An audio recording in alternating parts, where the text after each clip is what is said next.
Assalamualaikum warahmatullahi wabarakatuh. Salam sejahtera kepada pemirsa dimanapun berada.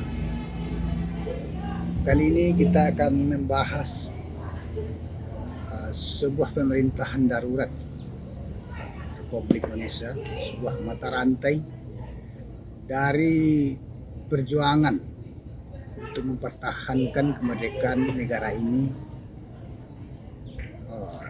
yang dilakukan atau yang diusahakan di Sumatera Tengah. Setelah Indonesia merdeka dengan diproklamirkannya kemerdekaan Indonesia pada 17 Agustus, maka Belanda berusaha kembali untuk menjajah Indonesia. Dari berbagai perundingan, akhirnya setiap kesepakatan itu mengalami kegagalan. Maka pada puncaknya pemerintah Hindia Belanda melakukan agresi militernya yang kedua. Yang pertama pada 21 Juli 1947 dan yang kedua pada 19 Desember 1948, di mana di saat itu Yogyakarta diduduki oleh Belanda dengan menangkap Soekarno-Hatta, Haji Agus Salim, Sultan Syahrir, dan berbagai menteri-menteri dan pejabat lainnya. Mereka dibuang ke Pulau Bangka, sedangkan Soekarno dan Agus Salim ke Brastagi, dan beberapa waktu sesudahnya mereka dibawa kembali ke Pulau Bangka.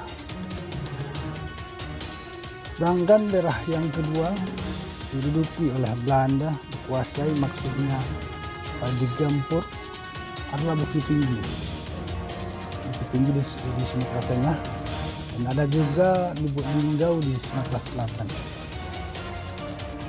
Adapun tentang Bukit Tinggi ini adalah tempatnya istana wakil presiden. Jadi sebelumnya Muhammad Hatta telah membayangkan atau telah memprediksi bahwa Belanda akan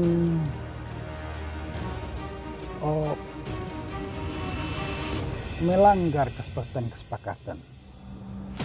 Muhammad Hatta memprediksi bahwa suatu saat nanti dalam waktu dekat bahwa Belanda akan melakukan agresi kedua. Maka dengan demikian ditempatkanlah ibu kota negara, maksudnya wakil istana presiden, sebab sebelumnya istana presiden ada di Jakarta. Sebelum dipindahkan dari Jakarta, dipindahkan ke Jakarta, di sana ada Soekarno, dan Muhammad Hatta meletakkan istana wakil presidennya di Bukit Tinggi, yaitu di Istana Bung Hatta sekarang, dulu Gedung Tiarja di depan Jam Gadang. Ketika akan mendatangi sebelum agresi militer kedua itu, di bulan November, Muhammad Hatta membawa Safruddin. Saat itu beliau adalah Menteri Kemakmuran untuk ditempatkan di Bukit Tinggi untuk melakukan berbagai kegiatan di Bukit Tinggi. Namun ketika Muhammad Hatta menyelesaikan tugas-tugasnya, termasuk menggalang dana untuk pembelian pesawat Afro Anson itu yang digaduk itu, lalu Muhammad Hatta kembali ke Jakarta. Bukan, maksudnya kembali ke Yogyakarta. Dan Safruddin ditempatkan di Bukit Tinggi dengan beberapa pembantu seperti Lukman Hakim di bagian keuangan, ada Indra Cahya. Sedangkan Bukit Tinggi di saat itu adalah ibu kota dari Provinsi Sumatera. Jadi gubernur di saat itu atau adalah Muhammad Hasan. Jadi Muhammad Hasan itu kepala komisariat atau kepala yang menguasai wilayah Sumatera itu. Dan ketika 19 Desember itu di pagi hari itu, Bukit Tinggi dibombardir oleh Belanda, maka para pejabat yang ada di Bukit Tinggi berinisiatif melakukan sebuah rapat untuk membentuk sebuah pemerintahan darurat, karena mereka mendapat kabar bahwa Yogyakarta sudah diduduki oleh Belanda, sehingga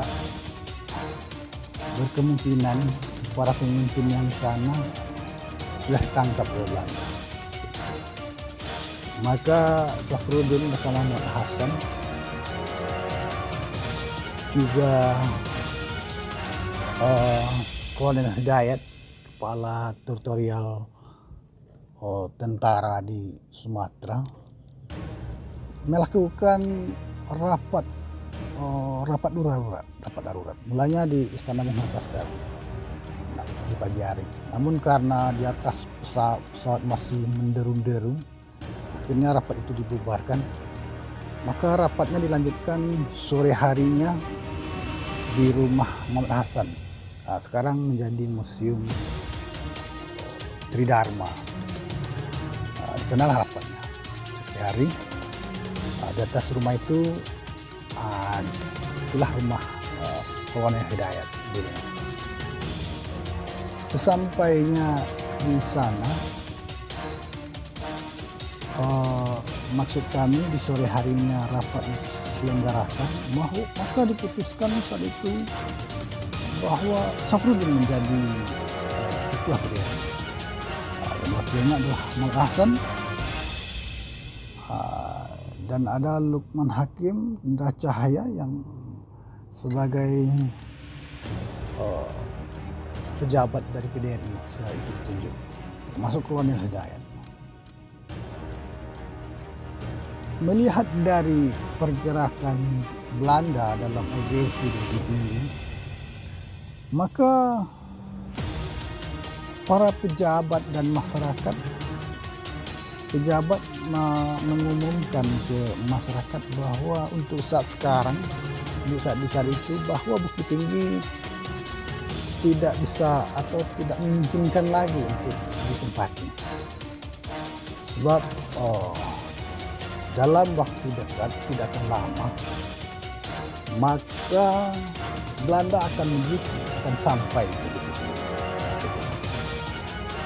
Jadi pada malam hari itu masyarakat sudah memenuhi jalan-jalan ke arah Payakumbuh. Mereka ada yang mengungsi ke Batu Hampar atau Durian Gadang sana, Serai Lawi, atau juga yang ada yang mengungsi ke arah Kamang. Sebab Kamang saat itu adalah wilayah satu-satunya yang tidak bisa diduduki oleh Belanda. Karena di sana ada Dahlan Jambi yang membuat benteng pertahanan di Bukit Kalung. Jadi satu-satunya tempat tidak bisa diduduki Belanda itu Kamang di zaman agresi kedua. Selanjutnya berbagai tempat-tempat penting seperti Istana Wakil Presiden, Gedung Triharga dibakar oleh masyarakat atau pejabat, dan gedung-gedung lainnya dibakar. Sebab dengan begitu Belanda tidak akan bisa menggunakan atau memfasilitasi uh, berbagai gedung itu, tidak bisa ditempatkan, tidak bisa difungsikan. Maka gedung-gedung itu dibakar. Maka di malam itu mulai dari 19 sampai 20 itu, sebelum meninggalkan Bukit Tinggi, maka Bukit Tinggi itu seperti lautan api. Masuk berbagai hal juga diungsikan seperti emas hitam. Maksudnya ada sebuah candi yang banyak didapatkan di pedalaman hutan. Maka akan dibawa ke Singapura untuk dipertukarkan dengan senjata. Jadi emas hitam salah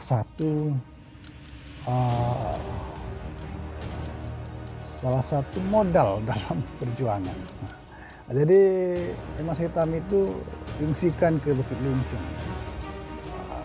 sekitar 17 kilo dari pusat kota Payakumbuh, ada di Sitanang, di Tanah Munggok.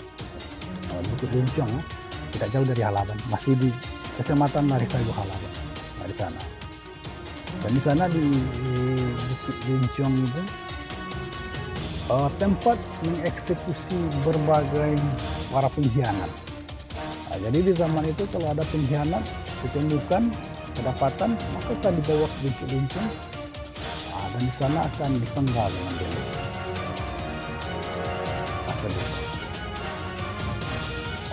Kembali kita pada malam hari 19 Desember itu, sampai rombongan dari pejabat PDRI ini juga meninggalkan Bukit Tinggi. Mereka melewati Lasi sampai keluar di Mandiangin dan terus ke Payakumbuh. Jalanan penuh oleh pengungsi, dan Syekh Safruddin berbagai rombongan terus melewati Payakumbuh dan terus ke Halaban. Di Halaban terus ke Parak Lubang, dibawa oleh wali nagarinya dan kepala perkebunan teh di sana itu, bawa ke Bukit Angin. Di sana dekat Kisar itu ada sebuah kastil peninggalan Belanda, sebab jauh sebelum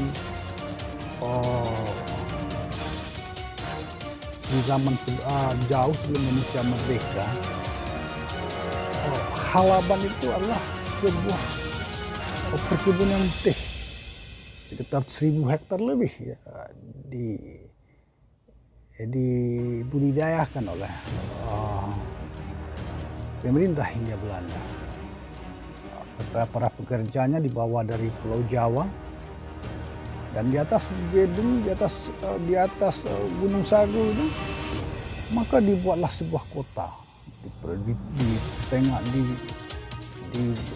di antara luasnya kebun teh itu. Ada di Keyang, di sana ada pabrik tehnya Pelayuan, ada 3 tingkat ke atas, 1 tingkat aja 3 meter, jadi sampai ke tingkat yang ujung itu sampai atapnya bisa terlihat dari sampai 10 atau 20 meter.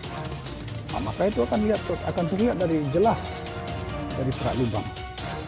Selanjutnya ada ke bawah, ada 3 meter untuk Pelayuan teh, berupa terowongan. Di sanalah kejayaan zaman dulu di Halaban. Jadi ketika agresi terjadi, maka Mr. Safruddin dan kawan-kawan menuju ke Halaban. Di sana mereka tinggal di sebuah kastil peninggalan Belanda, tidak jauh dari pabrik teh. Di sana dulu ada kolam renang, di sana kastil, kolam renang, dan berbagai pemandangan yang indah. Di malam harinya, berarti mereka tiba di Halaban sudah dini hari, sekitar pukul 2 dini hari atau pukul 1, dengan berbagai rombongan yang terpecah, berbagai kendaraan mobil. Maka mereka sudah sampai di tanggal 20 Desember terhitung. Besok harinya mereka ke bawah, ke Parak Lubang. Mereka menginap di sebuah surau musola tidak jauh dari lokasi Tugu sekarang. Dekat lokasi Tugu sekarang di Perak Lubang ini ada masjid. Tidak jauh dari masjid ini sekitar 50 meter. Maka di sanalah suraunya.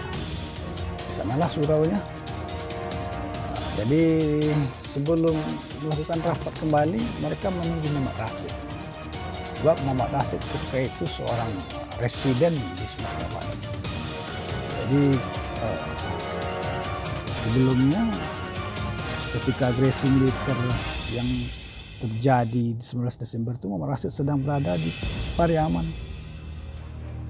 menunggu dua buah kapal dari Singapura yang membawa perlengkapan untuk perjuangan. Kembali dari Pariaman, Muhammad Rashid langsung ke Halaban. Sebelumnya sempat singgah ke menemui Dr. Anas untuk mengajak pro ke Republik. Dan selanjutnya Muhammad Anas, maksud kami Muhammad Rashid terus ke Halaban dan dilakukanlah rapat pada dini hari. Dilakukan rapat malam itu tanggal 21 Desember dan sampai dini hari. Jadi dini hari pukul 3.40 22 Desember. Jadi dalam rapat itu diputuskan bahwa PDRI telah dibentuk. Sedangkan Safruddin terpilih sebagai ketua PDRI, Muhammad Hasan sebagai wakil ketua PDRI, ada Muhammad Rashid yang menjadi residen, selanjutnya menjadi menteri, dan ada Mananti Stompul menjadi menteri, Lukman Hakim Menteri Keuangan, Indra Cahya Menteri Perhubungan, dan berbagai lain. Ada Konas Jono sebagai panglima tertinggi dari AURI di zaman PDRI. Ada juga Muhammad Nazir untuk Angkatan Laut, dan sedangkan untuk wilayah Perutiro Sumatera ada Kolonel Hidayat. Maka di malam itu dibentuklah susunan pejabat PDRI. Maka disahkan 22 Desember 1948 di Halaman. Maka besok harinya tanggal 23 Desember sebuah radio perhubungan AURI dengan Sandi Udo, dipimpin oleh Udoyono saat itu, melakukan siaran perhubungan ke radio-radio lain di Indonesia.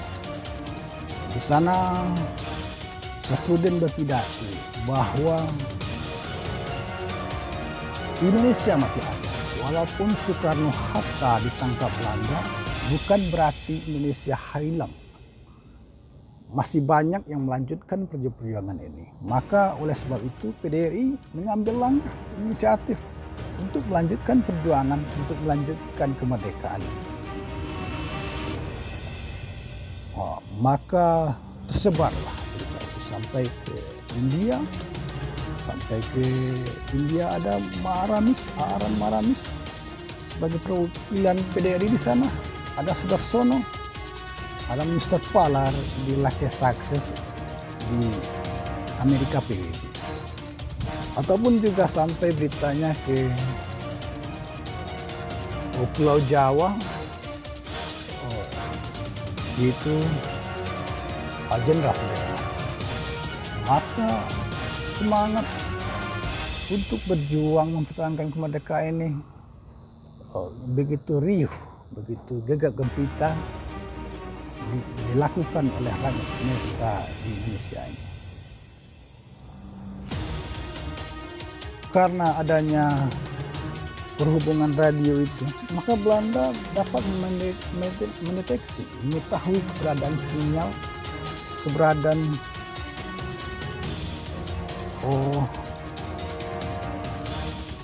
pejabat PDRI ini di halaman. Maka ketika tanggal 22, pemerintah Hindia Belanda menurunkan tentara-tentara militernya di Singkara. Setelah sampai di Singkara, mereka masuk ke Padang Panjang tanggal 22 itu, dan terus ke Bukit Tinggi. Ada juga yang melalui jalan rute ke Kalitangan, dari darat terus ke Bukit Tinggi tanggal 22. Ketika Belanda memasuki Bukit Tinggi 22 Desember itu, Bukit Tinggi sudah kosong. Setelah proklamirkannya PDRI di Halaban, pada Gunung Halaban, pada 22 Desember itu,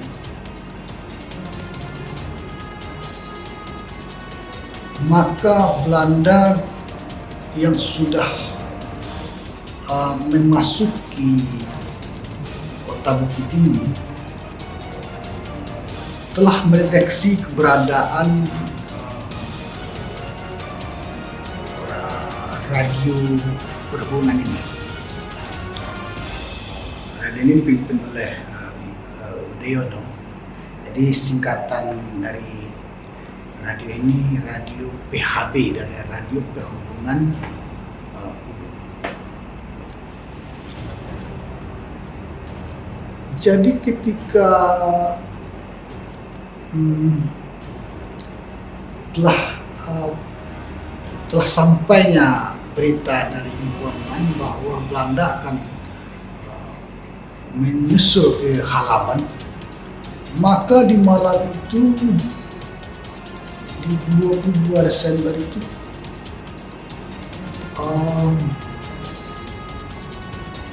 rombongan PDRI memecah rombongan, maksudnya meninggalkan Halaban dengan beberapa rombongan itu dibagi terpisah-terpisah. Pertama ada Mr. Muhammad Nasr, yang waktu itu sebagai Gubernur Sumatera Barat, memilih rute ke Lubuk Skaping ke arah Bonjol sana, terus ke Lubuk Skaping. Sekarang menjadi Kota Pasaman, Kabupaten Pasaman. Yang kedua, Kolonel Hidayat terus ke Rau. Di sana dia mendirikan benteng pertahanan atau pertahanan militer di Rau. Terus dari sana ia melanjutkan ke Aceh. Namun dari Aceh itu dia selalu melakukan perpindahan atau napak tilas ke berbagai daerah untuk memberi dukungan atau semangat atau pendidikan kebangsaan kepada masyarakat. Yang ketiga adalah rombongan dari Mr. Muhammad Rashid. Suatu itu Muhammad Rashid sebagai residen Sumatera Barat, dan pada masa PDRI ia ditunjuk sebagai menteri, sebagai seorang menteri. Maka Muhammad Rashid dengan Insinyur Mananti Stompul memilih lokasi mereka dalam pemerintahan ke Kota Tinggi, di kabupaten kota di Kota Tinggi. Dan rombongan keempat yang dipimpin oleh Mr. Safruddin Prawira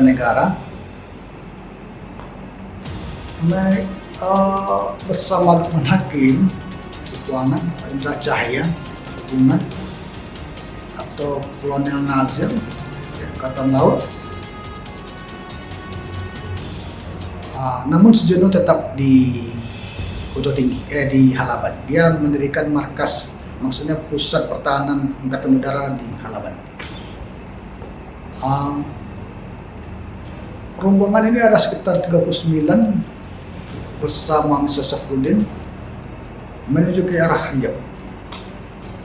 Jadi tanggal 22 Desember malam itu berangkat melewati Labuh Basilang, terus masuk ke pusat kota Payakumbuh, lalu ke arah ke Tanjung Pati, terus ke Sari Lama, hingga sampai di Air Putih Limau Bangku jam 11 siang. 11 siang tanggal 23 Desember. Dan tanggal 23 Desember itu Belanda telah melakukan bombardir sebuah kota di Payakumbuh untuk mencari PDRI ini. Dan ada beberapa tembakan Belanda membombardir sebuah mobil di Air Tabit satu, di Piladang juga,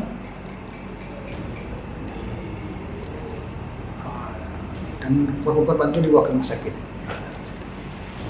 Dan pada 23 Desember itu Belanda sudah menduduki Payakumbuh. Dan rombongan PDRI telah meninggalkan Halaban lewati Payakumbuh dan sampai ke Lubuk Bangku Air Putih Sri Lama jam 11 siang. Jadi dari sana beristirahat ke Bangku, sekarang makan rambutan sana yang masih terkenal sejak zaman dulu. Lalu rombongan terus perjalanan ke Kilo 9. Semenjak lama 9. Waktu itu perjalanan belum secepat sekarang. Kalau saya tanya ke orang-orang tua dulu, berapa kecepatan mobil di sana itu? Sebenarnya sekitar tidak jauh, lebih cepat dari sebuah bendi seperti itu. Karena jalannya berumput apa itu, jadi kira-kira kecepatan sekitar 20 atau 30 kilo per jam seperti itu. Dari sana jam 11 siang dari Lubuk Bangku, terus ke Kilo 9, ke Hulu Air ya, sampai masuk ke Koto Alam, ke Pangkalan, Koto Pangkalan, sampai ke Rantau Berani. Di sana ada kampung Muarumahat. Jadi mereka bermalam di sana. Malam di sana di Muarumahat. Sekarang Muarumahat itu kampungnya sudah ditenggelamkan. Muarumahat atau Muarumai gitu ya. Karena Batan Mai ya, di sana muaranya. Jadi sekarang kampung Muarumai itu sudah ditenggelamkan untuk sebuah PLDA, pembangkit listrik. Jadi ada buatan di sana, Pangkalan dan Riau sana. Jadi di sana ada sebuah kampung namanya Muarumai. Di sanalah para rombongan PDRI itu tinggal. Mungkin sebuah rumah garing. Sekarang kita tidak ketahui karena kampung sudah meninggal. Dari sana, dari Muarumai menginap pada tanggal 3 itu sampai malam besok siang berangkat lagi 24 Desember, berangkat dari Muarumai terus ke Riau, masuk ke Riau sana atau Perangin atau sampai ke Rundio atau Luo, sampai ke Bangkinang itu mereka sore hari. Jadi tanggal 25 Desember mereka sampai di Bangkinang. Jadi Bangkinang mereka menginap di rumah Wedana. pidana apa. Di Bangkinang besok harinya 26 para awak radio mengaktifkan radionya. Tidak lama setelah itu datanglah pesawat Belanda. Karena Belanda mengetahui keberadaan dari rombongan Safruddin ini dari mengukur frekuensi radio. Jadi dengan bagaimana caranya mereka mengetahui bahwa rombongan PDRI sudah tiba di halaman.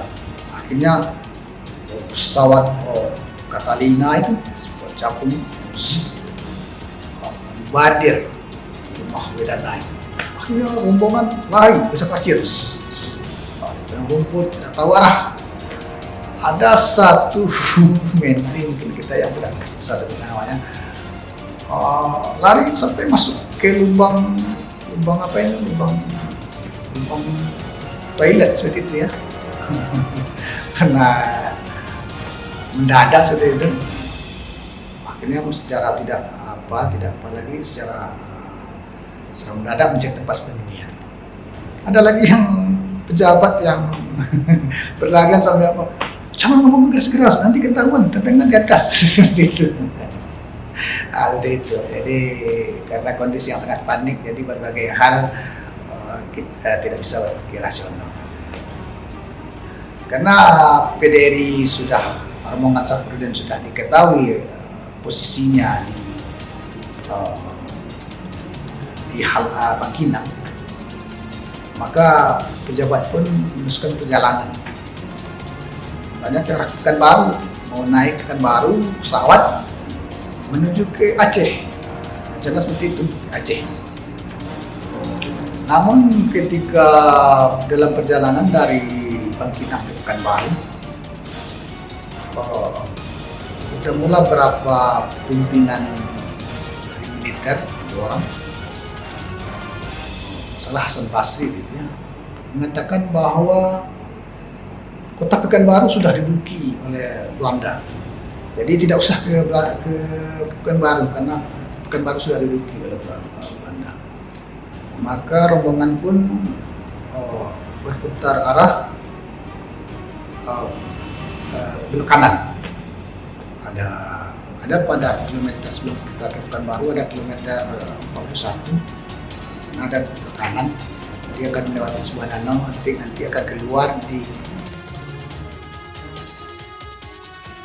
mobil dari Muhammad Hasan BA1ST Gajah Putih tidak bisa diseberangi melalui penyeberangan Poton itu karena mobil musim yang panjang itu tidak muat untuk penyeberangan. Namun mobil-mobil yang lain seperti mobil Jeep yang dikendarai oleh Mr. Safruddin bisa melewati. Maka akhirnya mobil limusin Muhammad Hasan itu dibenamkan ke Batang Kampar. Kalau ditinggalkan, maka akan digunakan oleh Belanda. Maka jalan satu-satunya adalah dengan menenggelamkan ke Batang Kampar. Mungkin semoga suatu hari nanti akan dibuatkan monumen mobil Muhammad Hasan di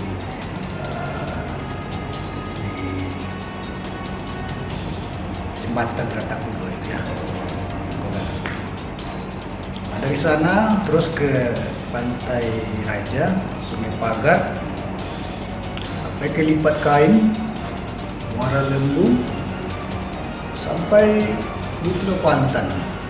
Sana di Teluk Kuantan, dalam perjalanan tadi di Pantai Raja, Safruddin mobil terbalik, kecepatannya pecah.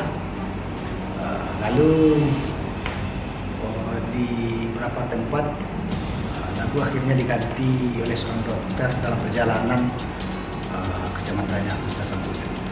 Lalu dari perjalanan dari Sungai Pagar, Pantai Raja, Sungai Pagar, terus ke Lipat Kain, sebuah tempat yang paling Kalistiwa, Lipat Kain, terus ke Muara Lembu, sampai ke Teluk Kuantan. Sana menginap di rumah Wali Nagari. Namun Teluk Kuantan itu juga dibombardir oleh Belanda, maka rombongan pun berdiri dipecah-pecah. Akhirnya tidak dipecah-pecah supaya tidak kelihatan jejaknya gitu. Dan rombongan PDRI pun Mr. Safruddin pun terus ke Taluk, sebuah daerah kecil, sebuah daerah di Taluk Kuantan itu di tepian Batam Indragiri, menunggu sebuah pesawat dari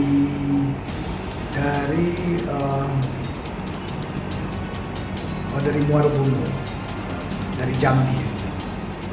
Jadi pesawat itu, namun pesawat itu tidak datang karena waktu di Jambi melakukan lepas landas, pesawatnya mengalami kecelakaan sehingga tidak bisa sampai ke Taluk, Teluk Kuantan, ke Batam Indragiri, Batam Kuantan begitu. Sehingga Safruddin dan rombongan menyusuri jalan ke Keliran Jauh dengan melewati rute rel kereta api. Jadi kereta api di zaman Jepang itu dari Lagos, dari Swalunto ke Pekanbaru. Jadi melewati rel itu, melewati Lagos juga sampai ke Keliran Jauh. Tiba di Keliran Jauh, rombongan PDRI ditumpangi oleh perwira militer dan diantar ke Sumedari. Sumedari itu di Sungai Batanghari itu melewati Ponton, beberapa jembatan begitu ya, melewati Ponton, habis di Semborang belok kanan, dekat rumah dekat dinas kesehatan ada surau, sekarang sudah dibangun dulu. Di situ bisa Safruddin surau itu memberikan pencerahan atau ilmu pendidikan, edukasi politik kepada masyarakat bahwa perjuangan kemerdekaan harus dilanjutkan seperti itu. Jangan pro ke Belanda. Dan di sebelah sana, tidak jauh di sana ada gedung, sekarang gedung sosial pada sudah jadi cagar budaya. Di sana Safruddin diminum di rumah itu. Sekarang masih ada rumahnya. Jadi pada malam tahun baru Safruddin di surau itu, di tempat tugu itu sekarang masih ada surau tapi tidak bangunan lama. Menyiarkan kepada rombongan PDRI atau utusan dari perwakilan Indonesia di India, di Delhi, selamat tahun baru dan berbagai pidato tentang perjuangan Indonesia akan terus berlangsung. Dari sana, besok harinya berapa hari, rombongan Safruddin pecah lagi. Safruddin dengan berapa teman-teman menyongsong masuk Batanghari, kembali sampan begitu. Pada sampannya masih ada sampai sekarang, bisa dijadikan cagar budaya seperti itu. Jadi cagar budaya benda atau sebagai kerajinan atau sebuah produksi masyarakat lokal yang harus dilestarikan. Dari sana, dari Sumedari ada berapa rombongan? Satu rombongan dari Lukman Hakim, beberapa orang menghiliri Sungai Batanghari. Terus mereka ke Tibo, ke Muarabungu untuk menjemput bahan bakar, untuk bahan bakar seperti bensin atau pertalite lah seperti kita sekarang ya, untuk bahan bakar untuk hidupkan radio PDRI. Dan satu lagi rombongan Kolonel Sujono yang Angkatan Udara, dia balik lagi ke Laban dan singgah ke layar AI, melihat radio YBJ 6 di Bojantan Lintau, terus menuju ke basis Angkatan Udara di Halaban. Sedangkan Mr. Saprudin tadi memudiki Sungai Batanghari, terus ke anak Sungai Batang Sangir menuju ke Abai. Namun satu lagi rombongan Mr. Muhammad Hasan, mereka bersama awak radio memilih jalan darat. Memilih jalan darat dari untuk ke negeri Abai, selatan. Dari Abai mulai ke Pulau Panjang, Batu Gajah seperti itu, Kampung Tarandam, Tanah Galuh, Dusun Naga, Dusun Tangah, sampai ke Abai. Setelah menempuh jalan itu dan ada sekitar 40 kilo jalan tanah yang tidak tersentuh pembangunan, dan di sana masih tidak ada sinyal internet. Internet yang ada pakai satelit apa itu yang tidak, kalau secara manual tidak ada Android dapat sana. Jalan tanah, dan saya tidak membayangkan bahwa kalau anak sakit tengah malam kemana dibawa berobat seperti itu. Dan pulau rumah sakit yang terdekat adalah ke Pulau Punjung, Mas saya. Mungkin tengah malam bisa itu seperti itu, operasi melahirkan, dilarikan ke rumah sakit dekat ke Pulau Punjung dengan jalan keadaan seperti itu, apalagi hujan, itu sangat tidak bisa kita bayangkan yang hidup di zaman sekarang yang di tengah kota dengan perjalanan mulus, dengan transportasi lancar, dan daerah yang kita lihat sekarang itu sangat memprihatinkan. Dari jalan itu Muhammad Hasan sama awak radio diikuti oleh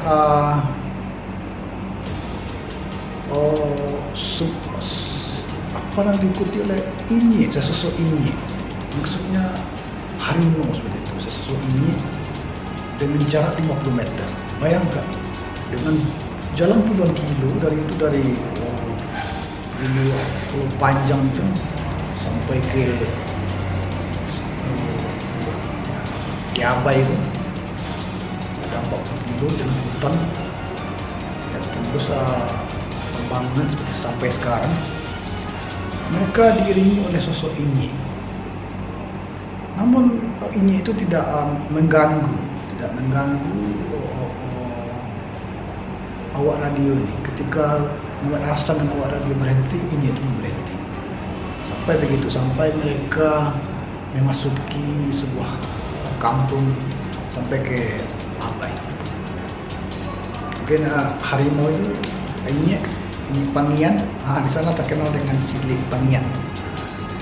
Jadi Silik Pangian dari daerah Damas Raya, Sulawesi Selatan sana. Di Abai Sangir, di Abai, Kecamatan Sangir Selatan itu, mereka tinggal di sebuah rumah panjang 84 meter panjangnya, rumah gadang dengan 21 kamar. Serta mereka ditempatkan ada sekitar berapa minggu, sekitar 1 atau 2 minggu kurang. Lalu tanggal 25 Januari mereka dijemput oleh utusan dari Wali Nagari dari Bidar Alam. Jadi Abai Sangir ke Bidar Alam ada sekitar 15 kilo. Jadi dijemputlah malam ini dari jalan darat. Akhirnya mereka rumah PDRI ini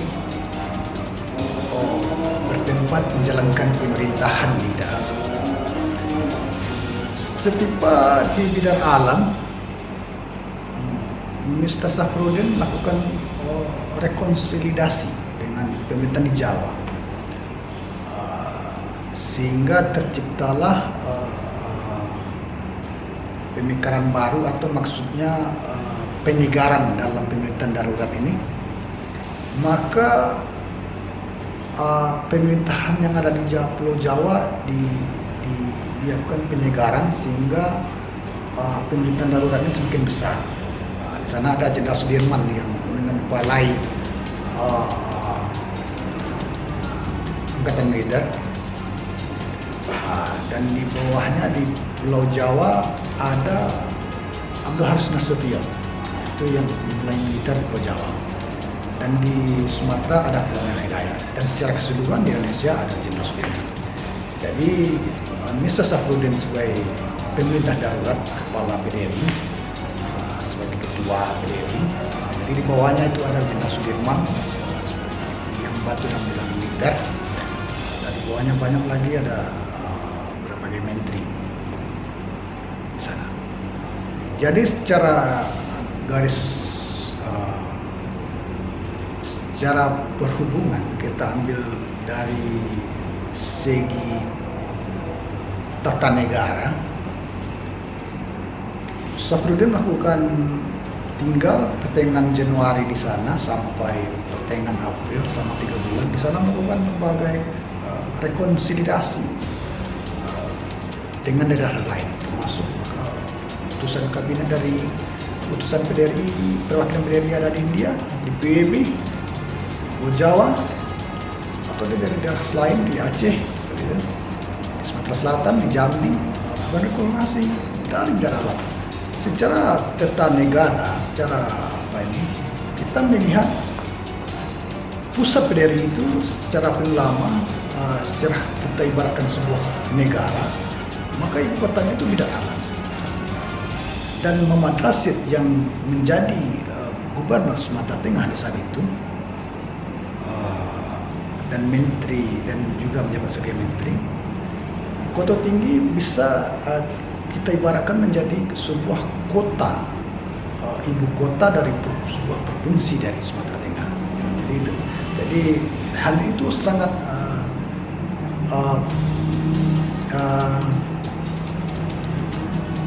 sangat logika sekali antara jika ibaratkan sebuah PDRI adalah pemerintahan secara PDRI, pemerintahan darurat, maka sebuah pemerintahan negara ada ibu kota negara, ada kepala negara, ada masyarakatnya. Maka kita dudukan bahwa bidang alam ini memiliki sebuah peran besar dalam upaya dalam menjalankan pemerintahan ini. Ya, jadi kita ambilkan gerak sebuah negara, bidang alam ini memiliki sebuah ibu kota dari negara pemerintahan darurat. Meski PDRI itu dijalankan secara mobil dari satu tempat ke tempat lain, maka semua daerah yang dilewati memiliki peran dan jasa masing-masing. Sebuah daerah yang dilalui oleh Mr. Safruddin dalam menjalankan PDRI itu tidak mengurangi sedikit pun kontribusi atau jasanya kepada seluruh negara ini. Dan kita dari sana, Safruddin pada pertengahan April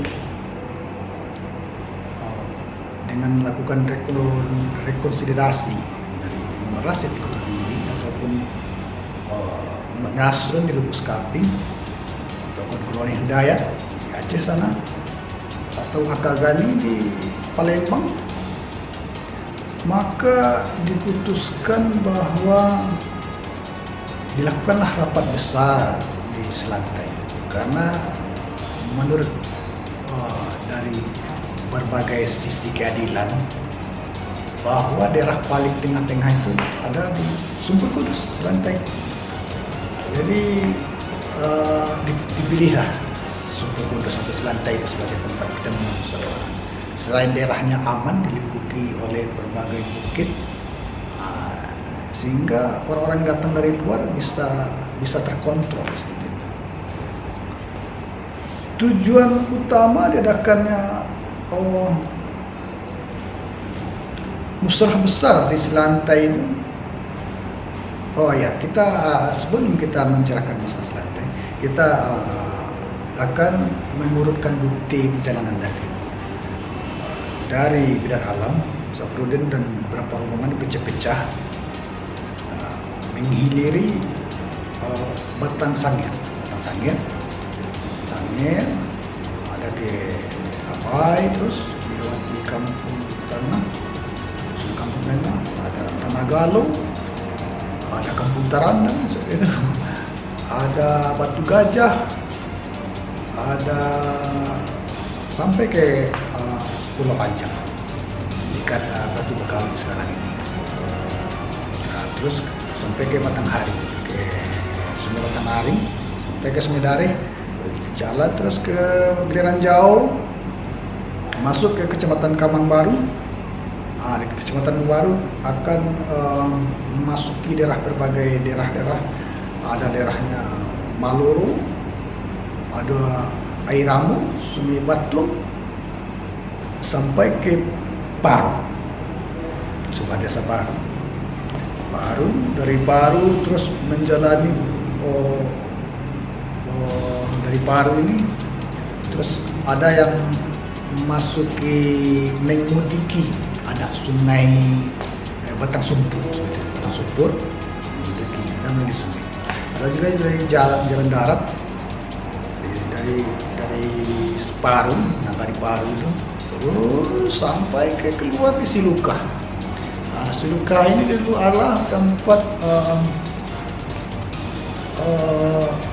istilahnya Kota Koci Malaka gitu. Jadi Malaka Koci seperti itu. Jadi tempat dermaga urusan pelabuhan, jual beli perdagangan itu di Siluka.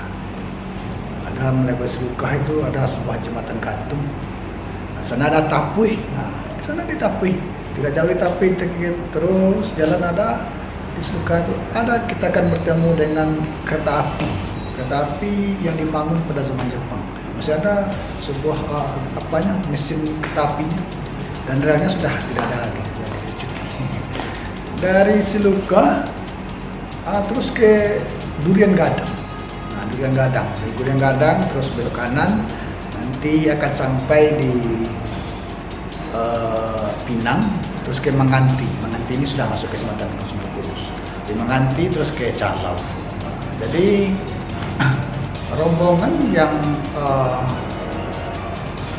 sampai di Calau sekitar tanggal 25 April itu sudah ada mulai sampai di Calau.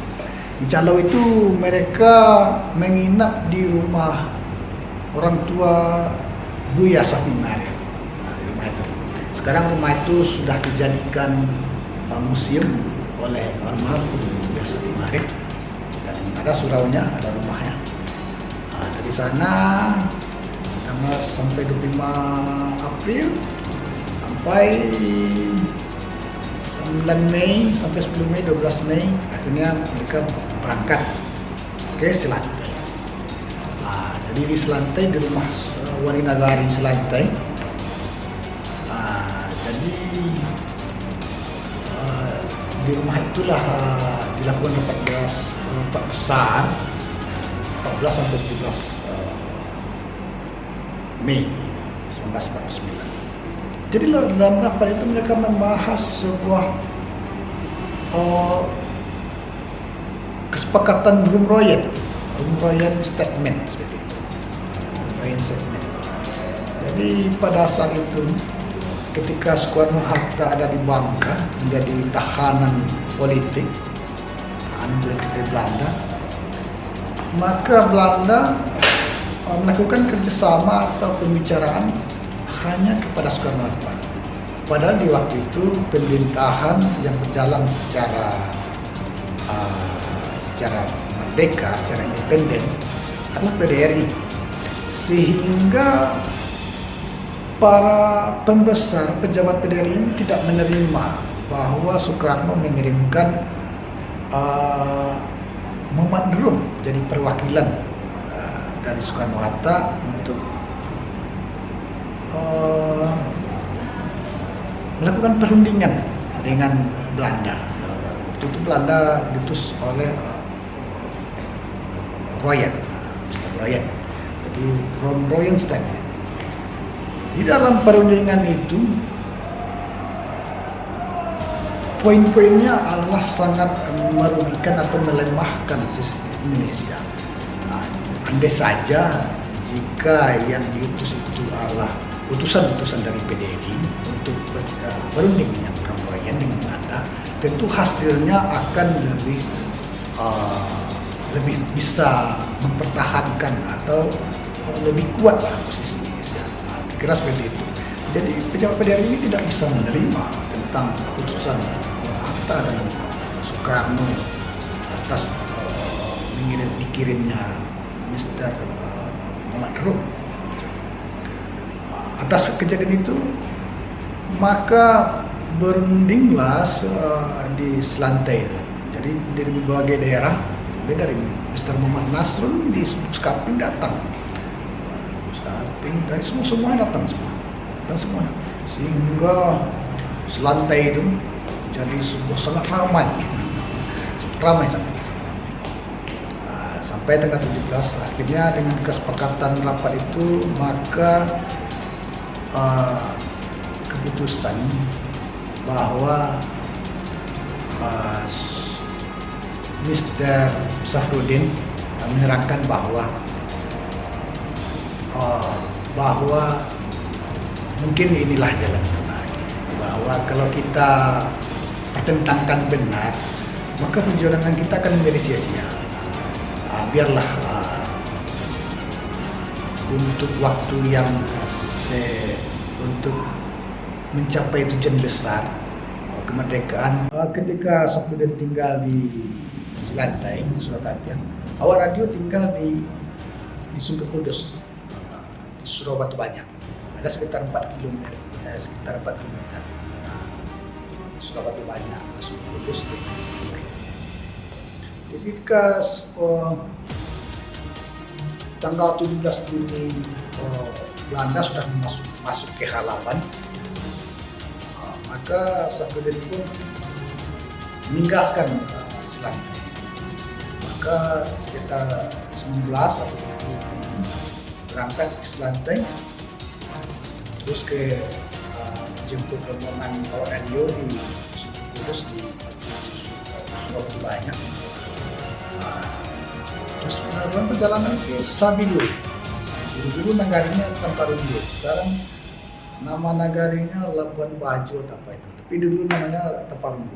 Ada sebuah surau dulunya, sebuah tebing, sungai kecil. Jadi di bawah surau itu sebuah radio BJ6.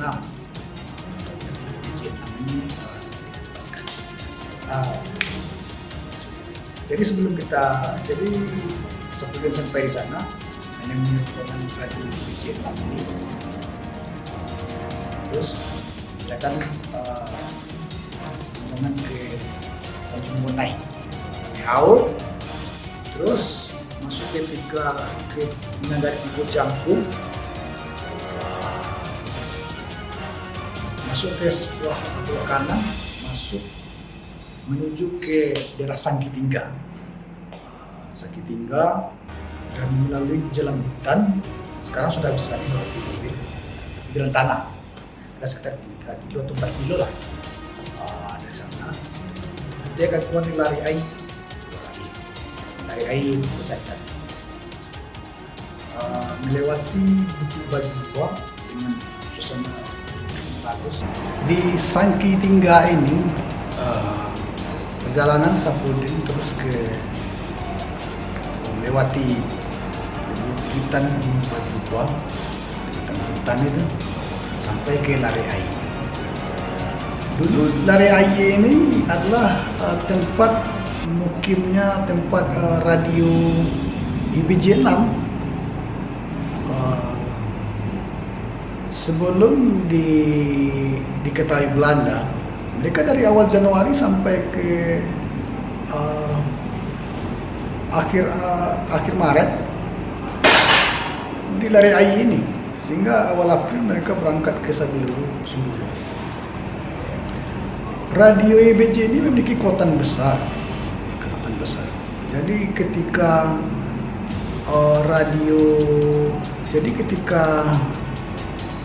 radio di Koto Tinggi yang ada di Muhammad Rasid sana, yang kepala oleh Pak Jakob, radionya diantar ke radio YBJ 6, terus bisa langsung kekuatan sinyalnya sampai ke India, terus sampai DRI di Niende, di sudah sono Amaramis seperti itu. Jadi lebih kekuatan. Adapun radio YBJ ataupun radio yang ada di yang melayani Safruddin, dia akan mengirimkannya ke Tangsel, terus ada sebuah ke Aceh lagi, dari Aceh terus ke Myanmar, dari Myanmar akan diposkan melalui pesawat langsung ke India seperti itu. Atau juga radio PHB Udo ini yang dampingi Safruddin ini mengirim ke radio ZZ yang ada di Kota Tinggi yang mendampingi Muhammad Rasid. Nah, jadi radio ZZ ini dikirim ke radio PTT YBJ 6 ini. Dari sini langsung ke Pulau Jawa, langsung ke India. Begitu kekuatan besar. Itu radio YBJ 6 ini memiliki pengaruh besar. Sehingga sampai sekarang di Lari Ai ini dibuatkan tempat situs cagar budayanya. Nah, di sanalah tempat radio itu. Namun di Sabiluru yang juga lama tidak ada dibuatkan tempat cagar budaya atau sebuah tempat penanda seperti itu. Mungkin tergantung keputusan pemerintah atau kebijakan dari pemerintah setempat. Padahal Lubuk Jantan, Lubuk Jantan Tanah Datar ya, Kabupaten Tanah Datar. Sabiluru ada di Sumber Kudus, Sejunjung. Jadi tergantung kebijakan dari pemerintah. Dari sana Safruddin terus berjalan dari Lari Ai sehingga sampai keluar di sana sampai ke Sungai Lanse. Sampai ke Pamasihan. Pamasihan ini jaraknya begitu dekat dengan Alaban, Lompe. Jadi ada ketika saya melewati jalan itu ada sekitar 8 kilo jalan hutan. Di sanalah Safruddin lewat dari Lompe terus ke Air Babat di Halaban, melewati Batang Senaman, terus ke Koto Palu. Di Koto Palu terus ke Padang Aur. Di sana Safruddin meninggalkan, maksudnya meletakkan atau bagian pencetakan keuangan murid di Sungai Mangi ya, Padang Aur. Sedangkan radio YBJ, radio PHB Udo yang mendampingi Safruddin, yang melayani Safruddin, ditinggalkan di Sungai Kalam di Jorong Guguk sekarang, di Ampalu. Sedangkan awak radionya seperti Udoyo atau yang lain menginap di Siaur Ampalu. Sekarang rumahnya sudah roboh, rumah Pak Anwar Jani sana lah sudah roboh. Sekarang tadi kan rumah batu, belakangnya ada kolam.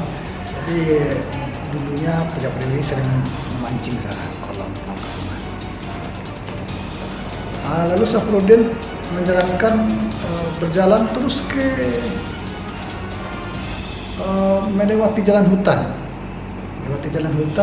Keluarnya dari Ampalu itu ke Bulu Kasuk Nagari Selama, ke Bulu Kasuk.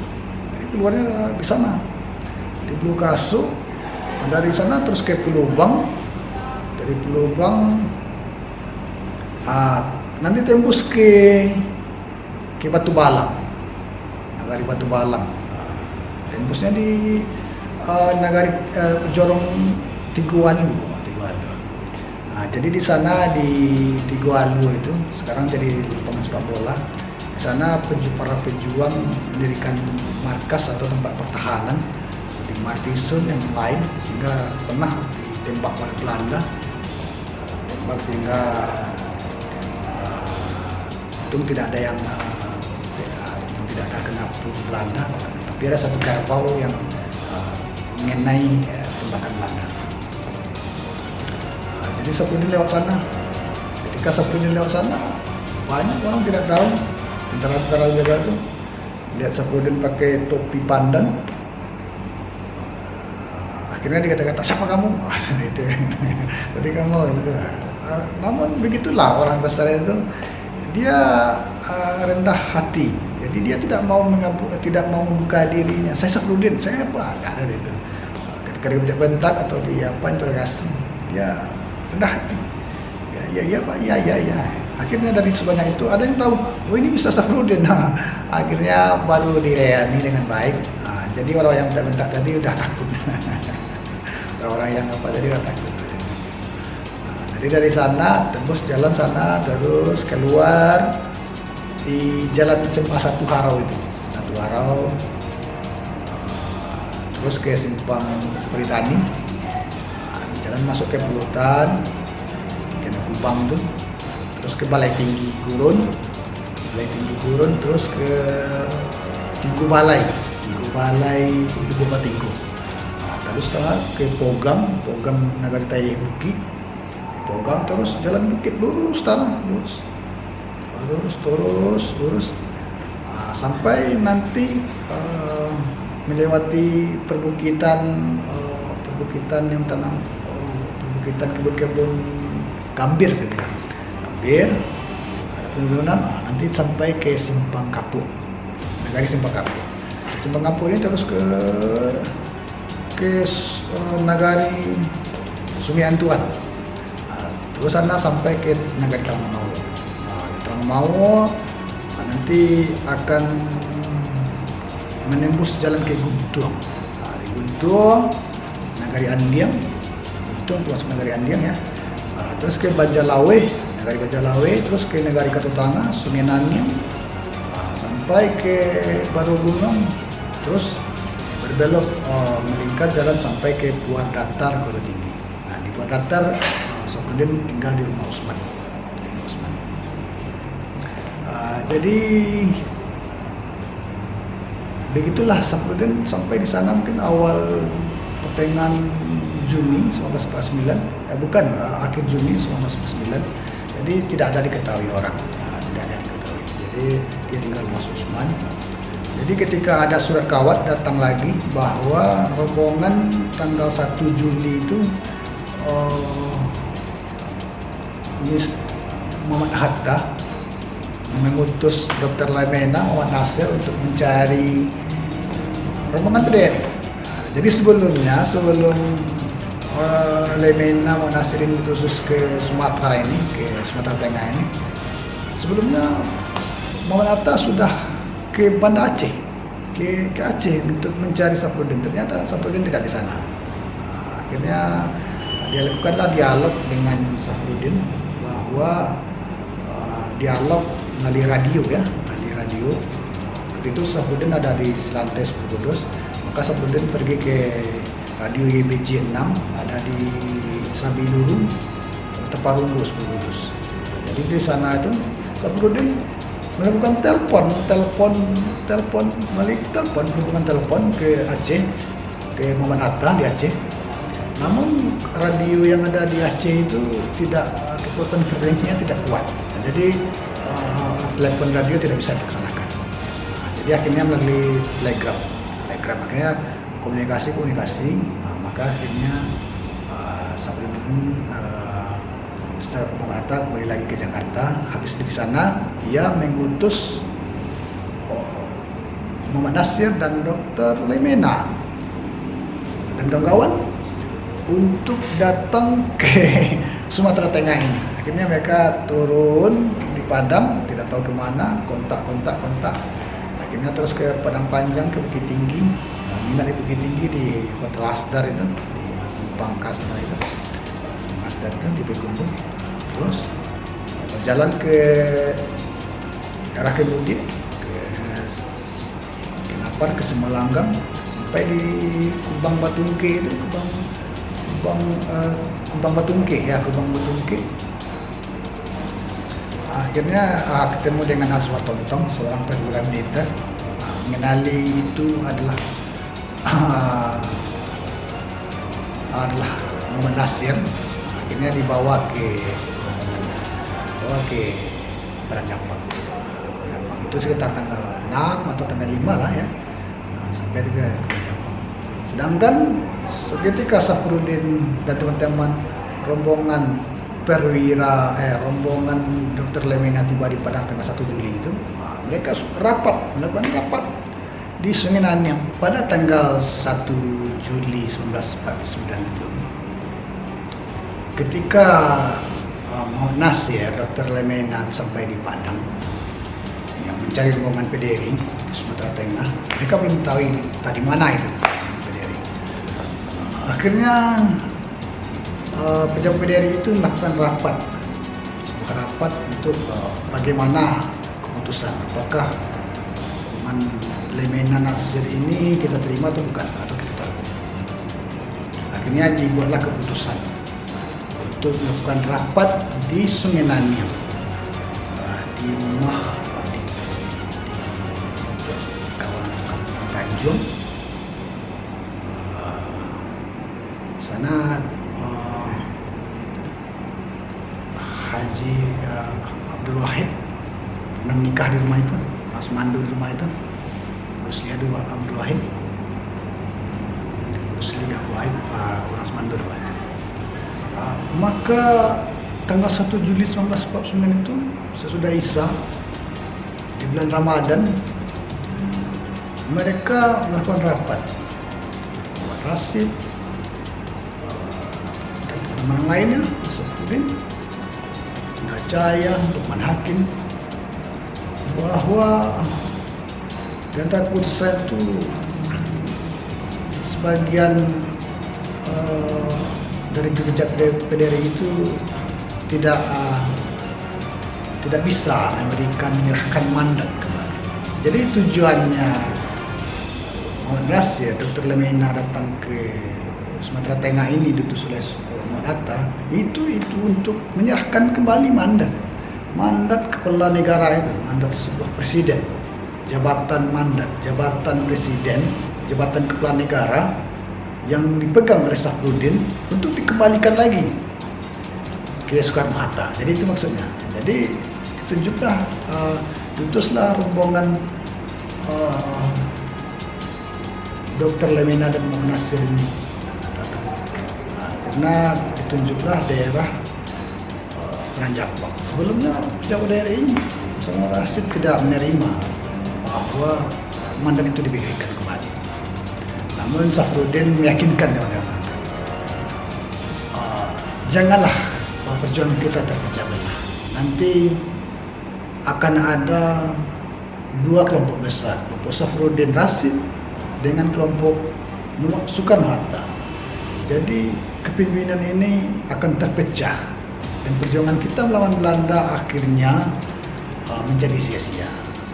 Akhirnya dengan berbesar hati diterimalah rombongan Muhammad Nasir, Dr. Lemena ini di Padang Jamang. Lalu akhirnya rombongan rapat di tanggal 7 itu, Mr. Safrudin mengendarai kuda dari Kota Tinggi ke Padang Jepang naik kuda. Mungkin salah satu di BNPK, pejabat apa ini, tentara Habo, bagian militer yang bapak ini BNPK tidak tahu itu bahwa yang duduk di atas kuda itu adalah Safrudin. Jadi dia tarik ekor kudanya sehingga kudanya belum melompat. Kayaknya siapa ini orang.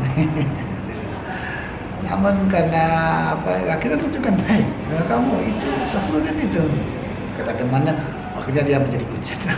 Begitulah Safruddin bisa dengan berbesar hati, dengan rendah hati, tidak menunjukkan dirinya, sehingga masyarakat lain tidak cinta. Sehingga penyamaran berbagai hal-hal yang dilakukan Safruddin bisa terjalani dengan baik, tidak terendus oleh Belanda. Itu adalah sebuah kehebatan dari Safruddin. Tiba di perang Jepang di rumah Jawanya, rapat sesudah Islam sampai subuh, belum ada kesepakatan. Tidak ada kesepakatan. Satu rombongan Jabodari tidak mau nyerah mandat, ini mandat. Akhirnya di sebuah pagi tanggal 7 bulan 7 1949 di sebuah pemandian di Ampang Gadang, tidak jauh dari tempat rapat, punya orang tua penyayang Alexandra sebenarnya. Jadi di sana pemandian pancuran, orang dulu seperti itu, pemandian ada mandi tempat pancuran, tebing.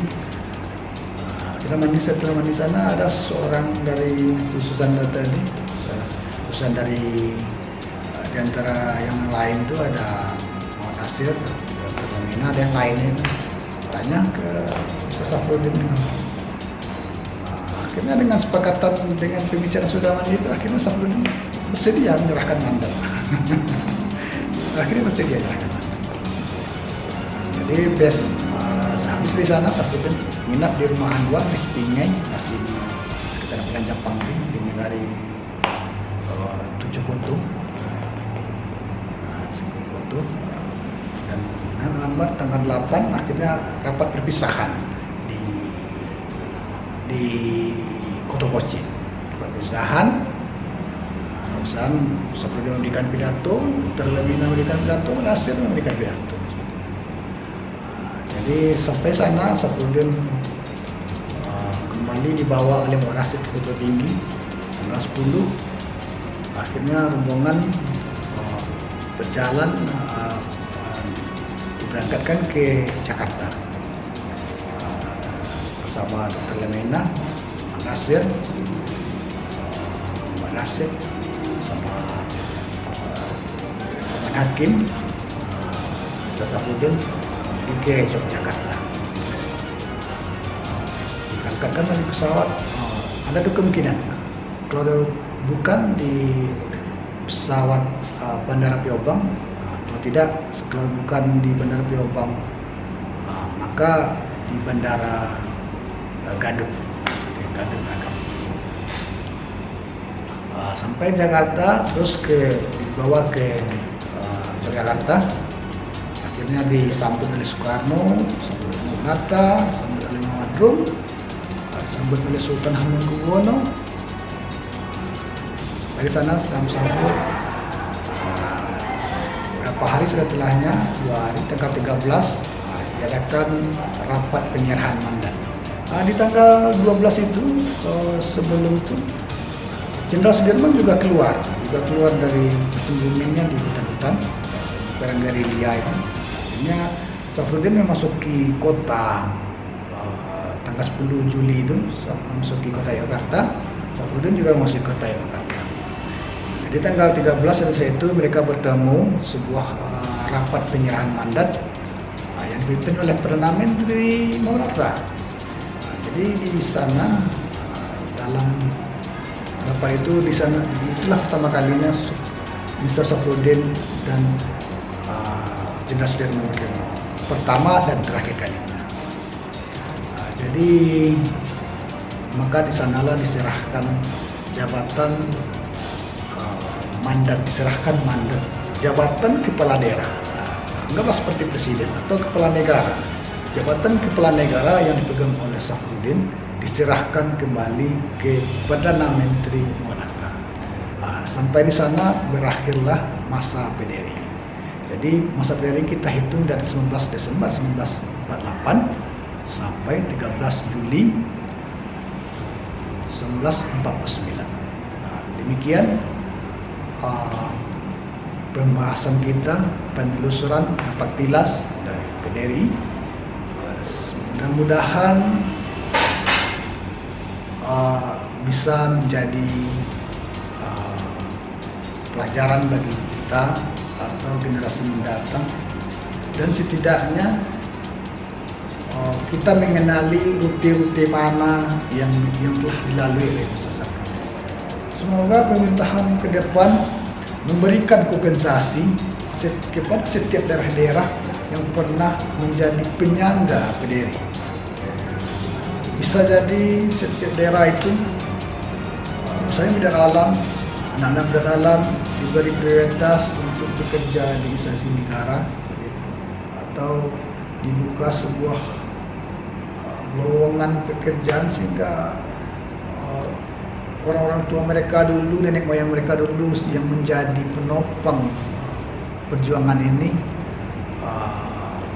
sehingga dinikmati oleh anak cucunya. Begitu juga dengan transportasi, daerah antara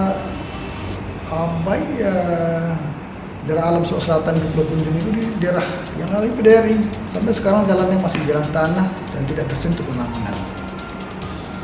Belum lagi ke daerah seperti Lompek, ke Pemasihan yang tidak masih jalan tanah, sana jalan PDRI juga tidak tersentuh pembangunan. Belum lagi daerah-daerah lain. Atau mereka Kota Tinggi setiap hari menyediakan 700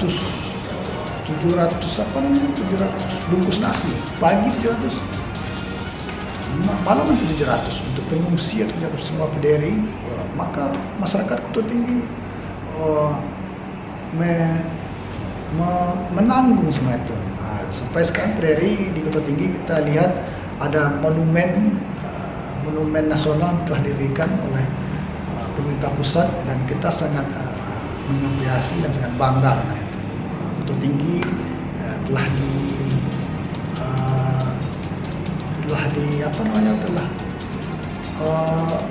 dipandang oleh pemerintah pusat. Itu juga ada di daerah Penajam, kita lihat ada tugu-tugu di Tutu Aceh. Mungkin kedepannya mungkin daerah lain yang telah dari PDRI yang menjadi lintasan PDRI seperti Bangkinang, Kuantan atau Silantai, Sumber Kudus, Calo, untuk ke depan bisa mendapat prioritas dari gejolak pembangunan ke depan. Demikian, dan juga salah satu dari yang kami prihatinkan bahwa berbagai rumah atau tempat ditempati oleh PDRI sekarang masih banyak yang terbengkalai, belum menjadi cagar budaya dan hampir roboh, dan banyak yang sudah roboh, dan ini membutuhkan kepedulian kita sama, terutama kepada pemerintah setempat. Saya lihat di kabupaten maupun kota itu, daerah Kota Tinggi sana, rumah apa ya, daerah masih banyak yang belum menjadi cagar budaya, yang tidak mendapat sentuhan perbaikan atau kelestarian dari pemerintah daerah. Semoga lah ke depan atau di daerah alam sana sangat memprihatinkan, daerah Sumber Kudus sangat memprihatinkan, berbagai ada juga, tapi lumayan lah Sumber Kudus sudah menjadi berbagai tempat menjadi cagar budaya. Alhamdulillah, kita sangat mengapresiasi seperti itu. Dan semoga ke depan menjadi pemerintah memprioritaskan daerah-daerah yang pernah menjadi penyangga PDRI. Demikian, mohon maaf banyak salah, dan kami akhiri